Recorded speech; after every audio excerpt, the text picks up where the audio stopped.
দিলাম। এখন আমি টিকিয়া বানাবো, তার জন্য আমি একটু প্রথমে দিয়ে দিলাম এই যে জিরার গুঁড়া, তারপরে দিলাম ঝালের গুঁড়া, গরম মশলার গুঁড়া, এক চামচ, সব এক চামচ দিলাম। এবার দেবো একটু রসুন বাটা। টিকিয়া বানাবো, চিকেন টিকিয়া বানাবো অবশ্য। অল্প একটু আদা দেবো, কেন আদা দিলে নরম হয়ে যায়। আদা তবু একটু, মুরগির মাংস তো একটু গন্ধ লাগতে পারে, এই জন্য আমি দিলাম একটু। দিলাম পেঁয়াজ বাটা, আর পেঁয়াজ কুচি তো দিবই, পেঁয়াজ কুচি দিলাম।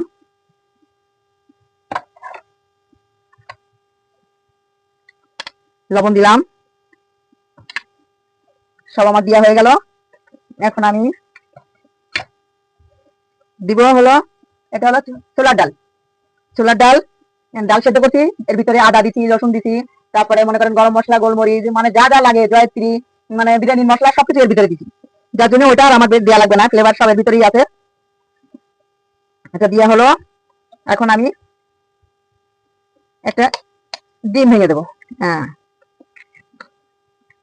এখন দিব একটু চালের গুঁড়ি, খুব সুন্দর হয়, মচমচা হয়, না হলে একদম তেলায় যায় পরে। আর একটু চালের গুঁড়ি বা কর্নফ্লাওয়ার দিয়ে ভাজবেন, দেখবেন খুবই মানে খুব সুন্দর হয়। এখন আমি এটাকে মাখবো।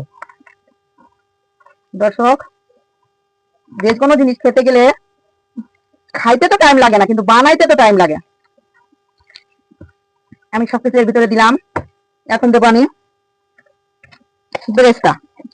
এর মেন জিনিসটা হচ্ছে বেরেস্তা, পেঁয়াজের বেরেস্তা, সেন্ট ভালো লাগা সবই হচ্ছে বেরেস্তা। বেরেস্তা না হলে কোনো জিনিসই মজা হয় না। পেঁয়াজ ভেজে বেরেস্তা করে আমি কৌটো ভরে রেখে দিই। এখন এটাকে গোল গোল শেপ দিয়ে ভাজবো।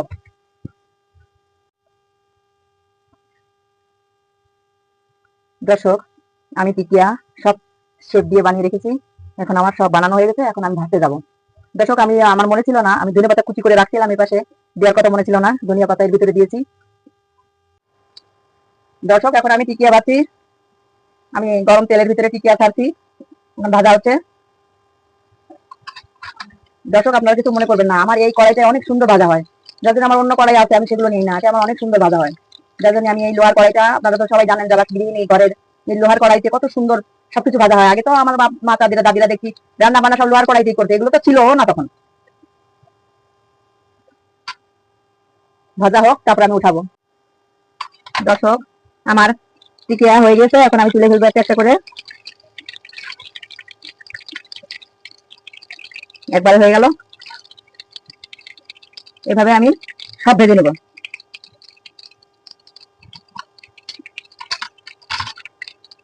দেখুন দর্শক, আমার টিকিয়া এখন আমি আবারও দিব।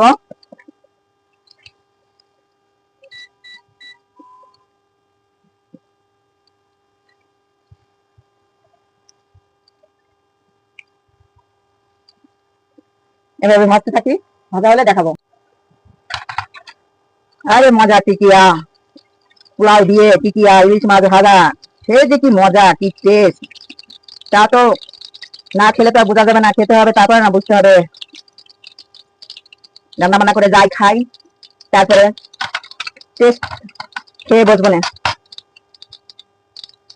দর্শক দেখুন, আমি টিকিয়া ভেজেছি, অনেক মজা হয়েছে, অনেক সুন্দর হয়েছে, বলার মতো না।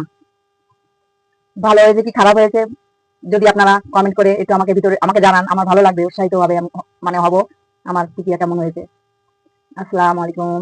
অবশ্য একটা ভেঙে দেখিয়ে দিই যে ভিতরটা দেখুন, এই যে কত সুন্দর, দেখুন একদম সেই হয়েছে।